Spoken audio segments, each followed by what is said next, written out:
Cool. You do have, first of all, let me just do the quick intro. Yes. And then we'll get right into it. I am with one of my favorite comedians. He is a wordsmith.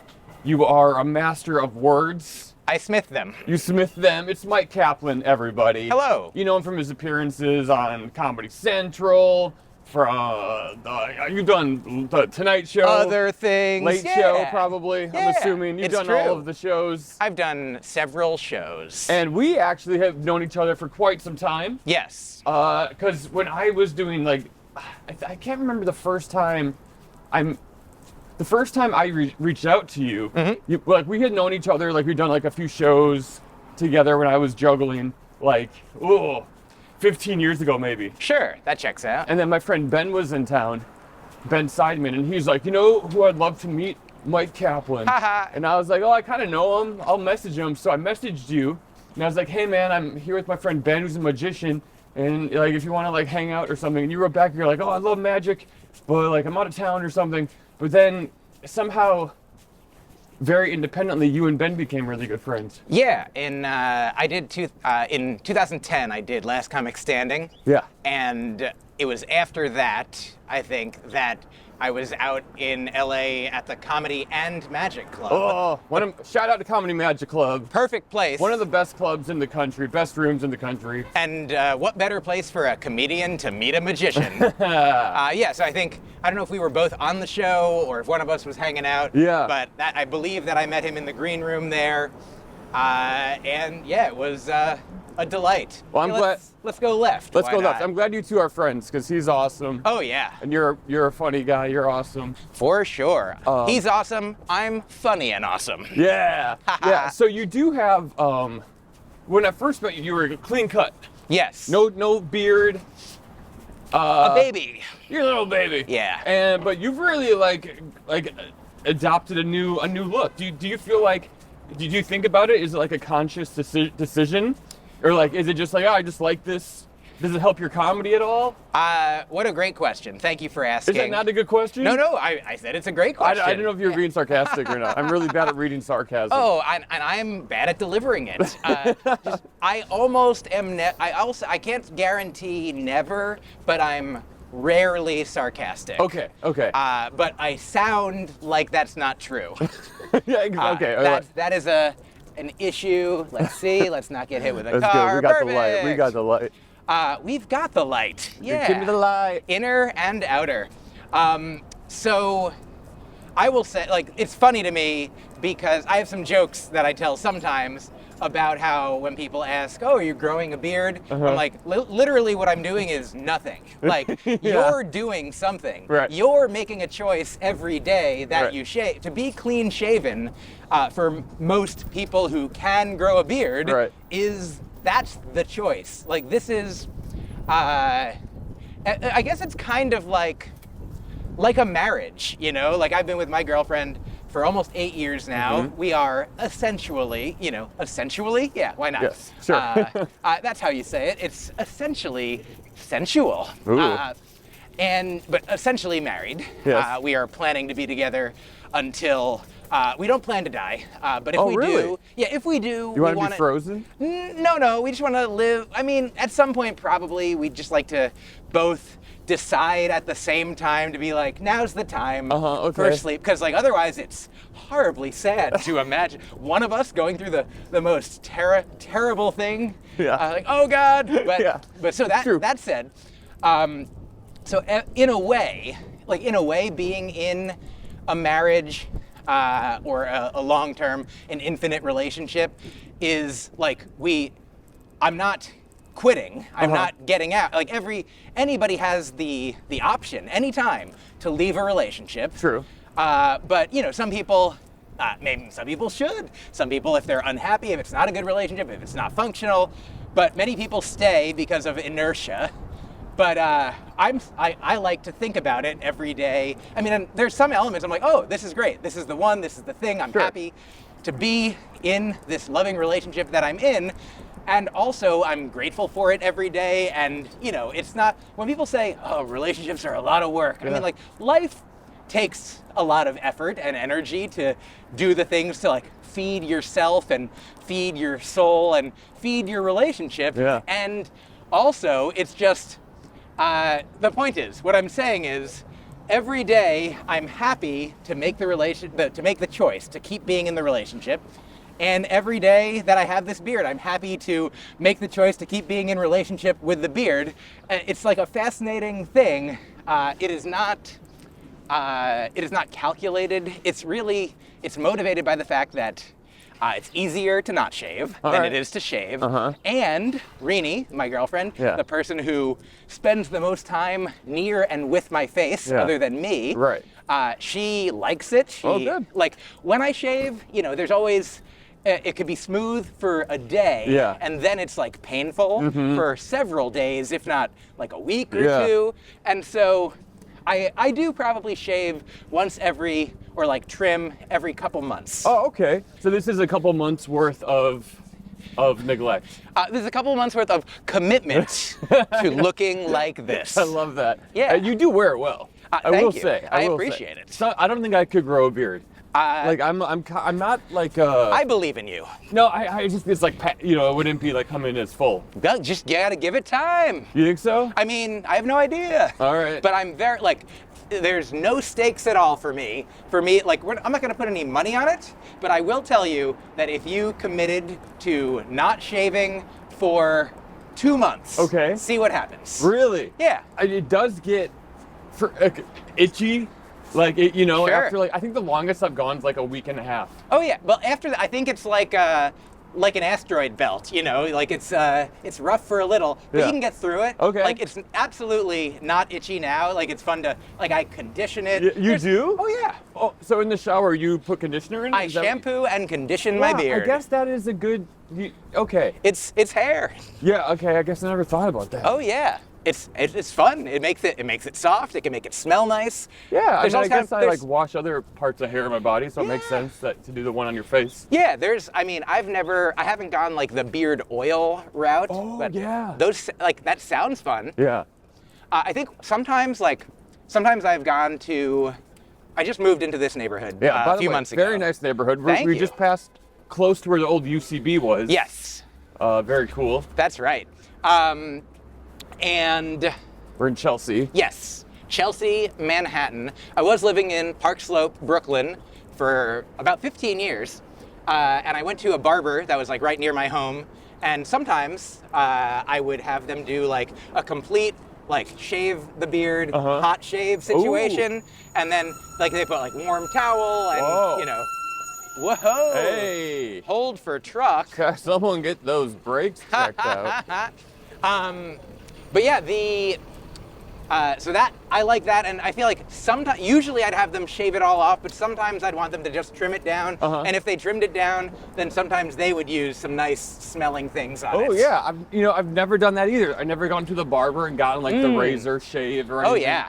Is that a must do, you think? I mean, I say, if you're interested in it, it's a fun experience. Okay. Kind of like, I'm not a big horror movie fan, but this is like the closest I come to being like, probably that my throat won't get slit by this sharp knife, by this strange man who, I mean, it's in his interest to also not probably murder me. True, but, yeah. A lot of trust goes into that relationship. Yeah, but it feels good. It's sort of like, there are some, movies or artistic experiences, you're like, this is a must-see, but then there's some that are like, if you are into it, then yeah, absolutely. Yeah. If you're interested by it, do it. I feel like that's the same for psychedelics. Everyone doesn't have to do them, right. But if you're like curious, do some research. Yeah. So psychedelics, a lifelong commitment. Now, speaking of psychedelics, have you ever done that? What's the one where you take like a drink and there's like a shaman guiding you through it or something? That might be ayahuasca. Ayahuasca, that's it. Have you done that? I have done that.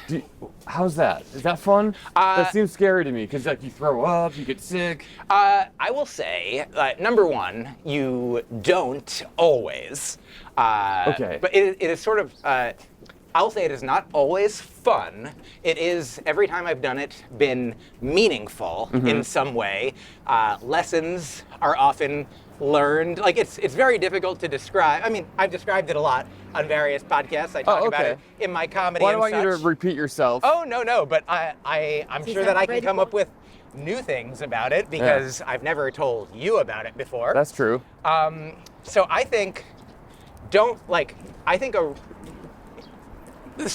number one, you don't have to do it. Okay, thank you. Yeah, that's where we're starting from. I think it is. Here's an analogy that I like that I don't say all that often. Ooh. I've said it before. Talkie-walkie exclusive. Let's go. Here it is. Here's an analogy. Okay, I love it. People who haven't done ayahuasca saying, "I hear you throw up. Isn't that bad? Isn't that scary? Isn't that hard and undesirable?" That is like a person who doesn't do comedy saying, "Ooh, aren't hecklers the worst?"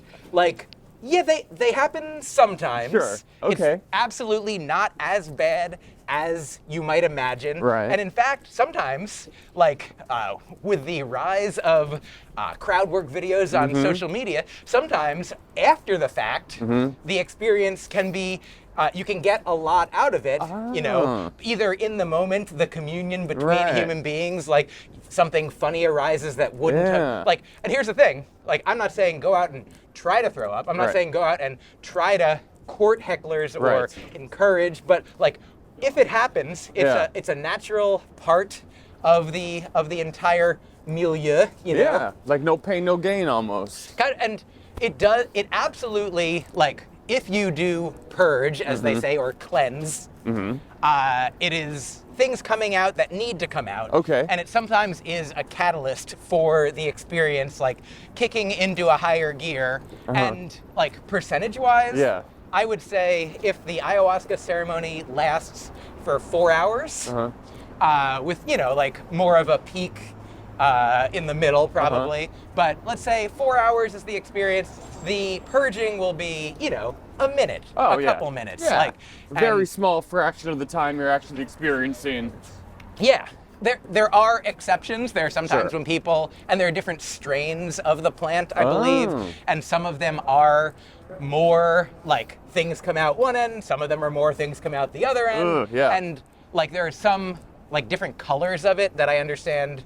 I haven't done all of them because I understand I've done them mostly in buildings. And there's some that you need to do not in a building because of how everyone will need access to the outdoor process. See, the thing that scares me about the throwing up thing is that usually when I've heard people do ayahuasca, they're in a group with other people. Yeah. And then if I'm in a room and someone else is throwing up, and then you just kind of like a domino effect. You know what I mean? Like it can happen. That's just like, oh, like I don't want to be in a room with someone else's. I'll say the guide that I've gone to mostly. Sometimes he always gives like a little talk before, and he'll say, like he'll sometimes say, now if you see other people, you know, purging, like do not be jealous. I like how he says purging. That's really cute. Oh yeah. Yeah. Don't be jealous. Yeah, don't be jealous, you know. That's a funny way. That's a good way of phrasing it. It's a different perspective than I would think of it. It's not a necessary, required element of the experience, but it is a sometimes. I really feel like it is like the heckling of psychedelics. Oh, okay. Now, does doing this ayahuasca open your mind like this? Does that ever help you with your comedy, with either your performance or your writing of comedy? Yeah, I would say more like that. My performing and writing of comedy is part of my life, and I would say that, and it's a big part of my life. And I would say that ayahuasca has helped me with many aspects of my life, sort of across the board, and that has like rippled out into my writing and performing. In fact, the album that I recorded an album in 2019 that came out in 2020, and it's called AKA, and that is an album that does have like a couple tracks, like you know, at least a good chunk of material about ayahuasca. Okay. And I would say the inspiration, I think the first ceremony that I ever did with ayahuasca was around 2014. Okay. And I forget, I could ask, I know our friend, comedian Matt Ruby, was also at a ceremony with me. It was like the Super Bowl and it was either, I would say probably 2015 or 2016. Okay. And I remember, I remember because he was there, I can like sort of place it in time. And that was when I first started thinking about like doing comedy about kindness, about love, about, like, I say that the album, AKA, is about love, compassion, and not murdering. Okay, good. Always good. Big fans of those three. And yeah, I remember like so sometimes the experience is mental, sometimes it's physical, sometimes it's emotional, sometimes it's like spiritual, sometimes a combination of all, any or all of these things. Like, I'm not always, I don't know if have you ever done like mushrooms? Yes. So you know how sometimes if you're on mushrooms, I bet like you could have ideas that could turn into jokes. Sure. And you could also have ideas that you're just like, oh, that's just a thing that I'll remember forever, or tell people like philosophical insights about your life or the universe. Yeah. And so I feel like ayahuasca is like that. Here's a joke that that I say on the album, but it's really just the guide's joke. Is like the very first time I did it. He was like coming around beforehand and asking people. He's like, "Oh, you're new. Have you ever done this before?" And I said, "No." And he said, "Have you done mushrooms?" And I said, "Yes." And he said, "Good, good, good. It's very different." Oh. And but this is another exclusive. Okay. Not yet, not recorded anywhere. Let's go. There's an analogy that I like about that. It's like, well, then if it's totally different, why did you even say it? Right. But it's sort of like, imagine if you had never had chocolate. Okay. And I was like, okay, well, have you had a potato? Yeah. Like, it's very different, but there's many things about it that are the same. Right. It's a brown food. It Sure. goes in your mouth. Right. It turns into poop. Yeah. So I think that's what made sense to me about that. And so I feel like a similar way, like, I know this is your, I don't know how this show normally works. If people ask you questions and you're like, hey, I ask the questions No, here. there's no rules. Yeah. So have you had experiences with mushrooms where you're like, you came out and then you're like, oh, this is something that I'm going to talk about on stage, or has it helped you in your life? Like, I've only done it like maybe 5 or 6 times. Okay. And that's the 7th time that does it. Anyway, probably. So, and I don't know if I've taken enough to where I'm like speaking to trees and stuff. Fair enough. I've taken, I take some socially. Yeah. Then I go to like a show or a concert or something. Got it. So yeah. I haven't had that experience yet where it's like an out of body. I'm always kind of aware of what's going on. You've had a lot of in-body experiences. Yeah, in body. That's how I like to do it. But I have done Salvia. Oh, sure. And have you done that? I did, yes. And I actually did it with Ben. Fascinating. Back in like 2009 or something. And that I was completely out of my mind for. Yes, that's one of the experiences I've had that I, to myself, don't recommend again. Yeah, I'm good with doing it. Like, I think I did it like 2 or 3 times. I'm done with that. Yes. Yeah, I don't recommend doing it. So I'd say that, it's very difficult to track the way, like, the reasons for the changes in one's, like, life or art. Yes. Like, be like, oh, like, I'm definitely doing things differently now than I was 20 years ago when I started. And I can point to some specific things, like, I used to only do, like, sort of disjointed, disconnected, like, one-liners that, didn't make a complete whole, narrative or thematically connected show. Sure. Now I am doing things more like that. Yeah. And I can point to various things along the way, including like meeting Rory Scovel and seeing him do comedy. Isn't he the best? He is incredible. I think he has a new special out on Max. Literally right now. Yeah, this week it came out. Rory is so fearless on stage.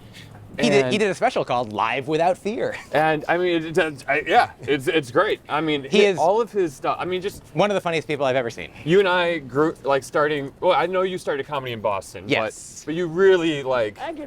You were in New York when he was in New York, when Rory was here. Yes. And those days of like going to Whiplash and like Rafifi, man. Oh yeah, I'll tell you specifically. I met him in Seattle in 2006. Like, I'd started doing comedy. The Seattle? We were in the Seattle competition together. Was that the year that guy made a documentary on it. It is absolutely. Oh my gosh, that is the best stand-up documentary. It was delightful. What's it called? I don't remember, but I can look through my records. Okay, please let me know. He only more recently reached out to me and told me that he was like Rory? No, not Rory. The guy who made the documentary. Because the guy who made the documentary, he is now, as Mike Birbiglia says, he's in the future too. Yes. But at the time, he was newer to comedy, and he wanted to make a documentary essentially about him winning the competition, which didn't happen. Right. So that's exactly what the documentary is about. This guy who's pretty confident in himself. He thinks he has these bits that are tried and true. I think he just pays writers. I don't know if he ever wrote anything. I don't know. But yeah, and he produced this documentary that's up on YouTube, and yeah. Oh yeah, but I would say watch Rory's comedy first. Yes. But yeah, I mean, anything that Rory has done, the thing that changed my comedy the most first was after doing it. I was doing it for 4 years. I came into that festival, that competition, and the structure of it is the first, for a week, for 6 nights in a row, you're performing the same 16 people are each doing about five-ish minute sets. You had to do at least 3 or you'd lose points. You couldn't go over 7 or you'd lose points. They encouraged us. They're like, if you get it, you see the 3-minute light, anytime you get an applause break, just get off stage. Get off on a high note. Yeah, that's so funny. So most of us, I'd say 14 out of 16 people, we had our 5-minute set. I was like, that worked. You know, I've been doing comedy for 4 years, and I'm like, here are 5 minutes that are the best. Yeah. And every one of us would go up every night, no matter whether it was a biker bar or a college or a posh club or a comedy club, whatever. There were all these different environments. Yeah, very kind of fun to do that. Yeah, and they have different audiences, different judges. That's the whole point of the thing. Yeah, that's cool. For most people, they didn't tell us we had to do the same set, but they assume most people are like, here's my best stuff in all these environments. Yeah. And Rory was one of the only people who every night, he didn't do, he told some jokes the same from night to night, but he did them in a different order. Sometimes they wouldn't end in the same way. He would just continue to live on in the world of the joke. Yeah. He would use the space. He would talk. He would be in the moment in a way that there's so many wonderful comedians who are in the moment and are wonderful with riffing, with being, with being present. But I previously was just I wrote the joke, I say the joke how I wrote the joke, and later I fix it or edit it or do a different thing. But it was really Rory and my friend Micah Sherman were the 2 people I saw on stage that made me realize, that's not the only way. Right. His clips online, he has this one of, I think it's just his improvisational skills are top notch. And he has this one bit about Batman. It's just, I don't want to give it, I can't do Rory Scovel. Just watch all his clips. Yeah, seriously. By the way, we are walking on 24th and 8th. My favorite vegan restaurant, Anixi, is right over there. Have you been there? No, that's... it is so good. Thank you. That is my new, mission. I'm at 70% vegan in my diet, and Anixi That's great. That's a C-. That's a passing grade. That's a passing. There's just something, I know you're a vegan, but yes. But Anixi is one of those Chef Guy. You know him? Heard of? Better. He does Beyond Sushi. And Coletta and Willow are his restaurant, so it's all vegan. Cool. I've been to Willow. Willow's great, and Anixi though is excellent. Yeah, I go there every chance I get. I will. Since you're close, you're in walking distance. Absolutely.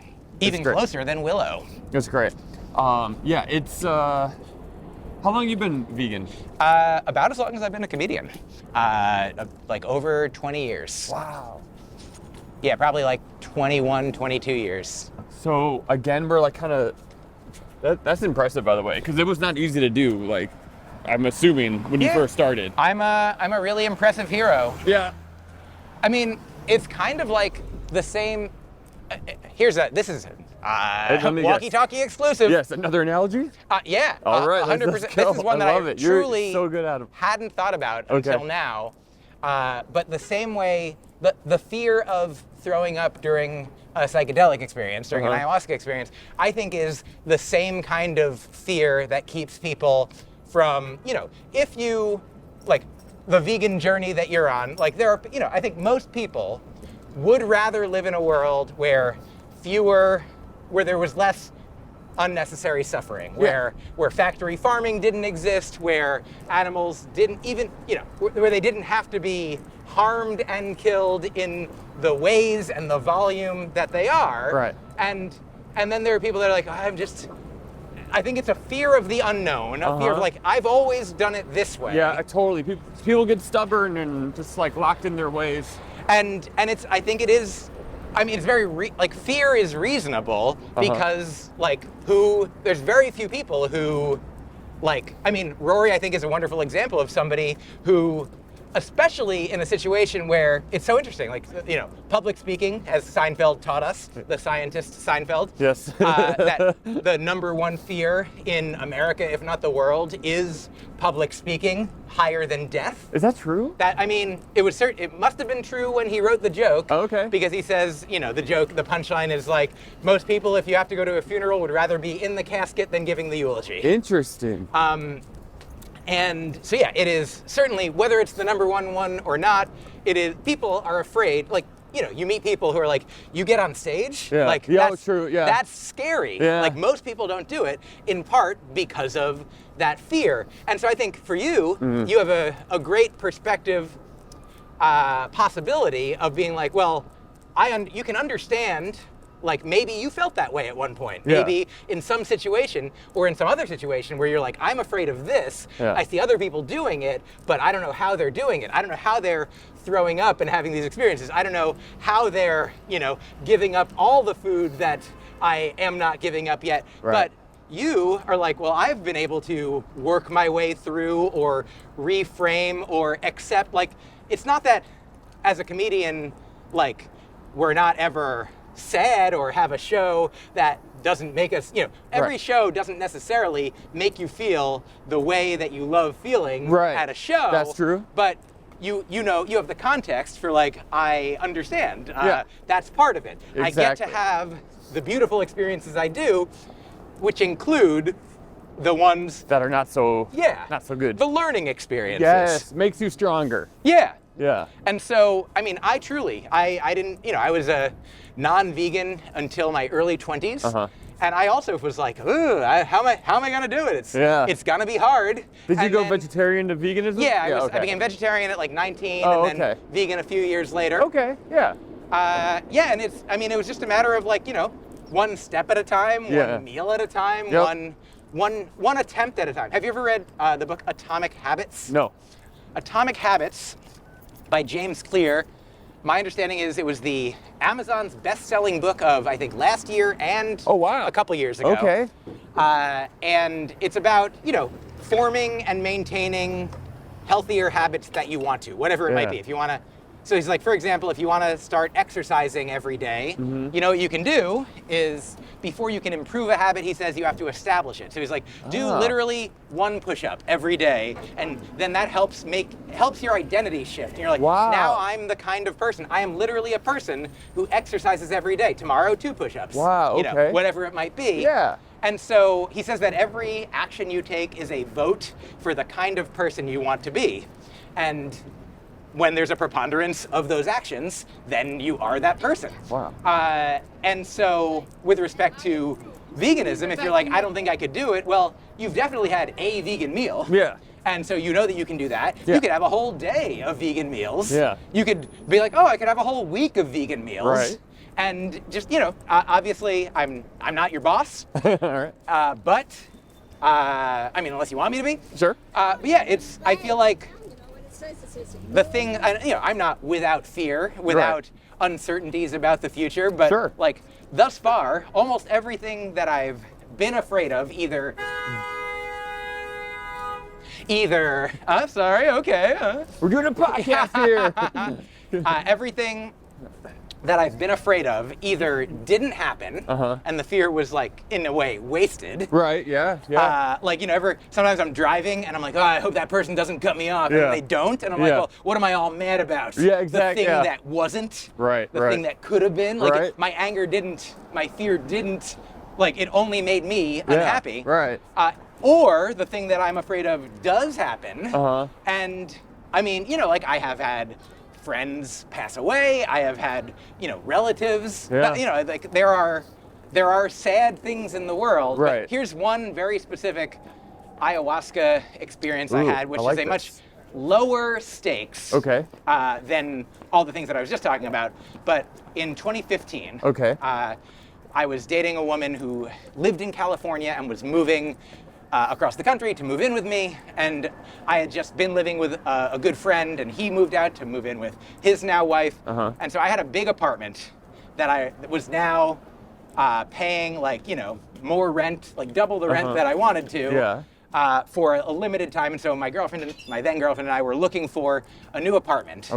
And I was a little freaked out about it, you know, because I was like, what's going to happen? I don't know. It's hard to find an apartment. The right one, the right price, the right location, all the things, like New York City. It's crazy. And so it was like 4th of July weekend. And I remember we went out and saw a couple of apartments. And then it was the holiday weekend, and I was like, well, I don't think we're not going to learn anything, we're not going to see anybody, it's a break. And there was an ayahuasca ceremony that I could go to, and I'm like, maybe that'll be a nice respite, you know, that'll be a nice, like, I'm not going to think about that stuff, but it was all that was, because it was in my consciousness, it was all that I thought about, and it was helpful in this way that I kind of, you know, this conversation occurred, not like, you know, word for word, but the concept was like, I was like, well, what am I afraid of? I feel fear. What am I afraid of? Am I afraid of not having a place to live? And the answer to that is no. I'm not. That is not, because I have some savings. I can afford this expensive place for a little longer. Also, I have friends that have spare rooms or couches if need be. My mom lives in New Jersey. Like, she wouldn't. My dad lives in New Jersey. Like, they both have spare rooms that, like, those wouldn't be my favorite, you know, like, it feels like that would be moving. I love my mom, I love my dad, but I didn't want to move from New York back into But it is parents. a safety net. And so that existed. So I was like, so what am I really scared of? Not finding a place tomorrow, not like having to pay a little extra rent 1 more month, 2 more months, or finding a place that's a little more expensive that I want, or finding a place that's farther from the train that I want, or in a different neighborhood that I want, or finding, you know, whatever undesirable thing. And I eventually came to the end of it, and I was like, so I named, I think, all the possibilities of what could happen. And I'm like, any one of them, like, none of them are scary. Like, some of them suck. Some of them are, like, sadder than others. Some of them aren't my favorite, but none of them are scary. So I felt like by looking at, like really asking the question, like, what am I afraid of? And I was like, oh, I'm not. Like, in this situation, I'm not. And, like, I've, you know, situations where, like, you know, scaling it back up to death, you know, like, I mean, I feel like for many humans, the ultimate fear is our own mortality, if not death, you know, suffering, pain, you know, disease, like losing control of our bodies and our minds, like things that, if we're lucky, will happen at some point, you know, as either you're gonna die suddenly now, like the Band-Aid gets pulled off, or the Band-Aid gets slowly pulled off. Which I learned recently, actually a long time ago, but I was thinking about it recently. Oh, here we go. Somebody's mortality. Oh, I hope not. So they're gonna save them. There we go. Thank you, ambulance. Doing great. I mean, the siren wouldn't be going if they were dead. Oh, that's true. That means that's the sign of life. But yeah, where was I? Fear, death. Oh yeah, the Band-Aids. Do you know, people are like, just pull it off fast. I read that scientifically, less pain happens if you do it slowly. Really? Yeah, so like you can do it fast and get a lot of pain out of the way immediately, or you can do it slowly and get overall less pain. And so I feel like that's the question though about life, like either you get pulled off right away, or you have time, and like there's many benefits, you know, there's many non-benefits as well to like your life ending slowly, but sometimes people are like, it's nice to know and get your affairs in order and say goodbye to people and whatever the case may be. And so I feel like that is the ultimate fear. Like, and Micah Sherman and I actually wrote a song once where the lyrics are like, pain means you're alive, and death means you're not in pain. So the only thing to fear is hell. Hey! But hell's not real, so we're all set. There we go. Now we can just start murdering. That's the lyrics to the song. But I mean, the first part I really feel is true. Like, pain is part of life. Yeah, true. And I'd agree with that. I read a quote recently. It was I forget who it was, but it was something like, pain is like the cost that we should be glad to pay for the surplus of being alive. Oh. Of getting to be alive. Well. And if you don't feel that way, sorry. But that's a good way. I mean, a lot of people are in pain. Some people are in pain all of the time. Oh, yes. And that's never good. But you're talking about like the normal amount of pain, I'm sure. Like, right? Yeah. I mean, of course. I'm very fortunate. I'm able-bodied. Yeah. I'm privileged in many ways. Like I don't want to be like, look, I've stubbed my toe. You've got a broken leg. Just walk it off. Yeah. It's a spectrum. But that if there has ever been a thing that you have enjoyed in your life, I'm glad for that. And they say that grief is the price we pay for love. You know, that if you lose someone, it's one of the worst pains that you can ever have. And the reason that it's so painful to lose someone is because of how wonderful it was to know them and to love them. Yeah. Like, it wouldn't be painful to lose somebody if it wasn't so joyful to love somebody. There's a line from the Prophet, one of my favorite quotes. He says, the deeper that sorrow carves into your being, the more joy you can contain. Oh. Which, not a guarantee. Like, maybe, he says, the more joy you can contain. Yeah. But, you hear a lot of people, like, go through, some horrendous losses, and then on the other side of it, it's not that the loss wasn't painful or that they don't live with it, but that they also have, like, a new perspective, you know? They threw up, but they were okay, you know? There we go. They gave up cheese, but they gained moral superiority. There we go. Myq Kaplan, thank you so much for joining me on Talkie-Walkie. We learned a lot. We had a good time. I hope you had fun. I had a lot of fun. We did it. Thank you for having me. Talkie-Walkie. Thanks for watching. Don't forget to subscribe and or watch another one. Watch another video. Could be fun. I don't know. Could be cool. You're already this far. You're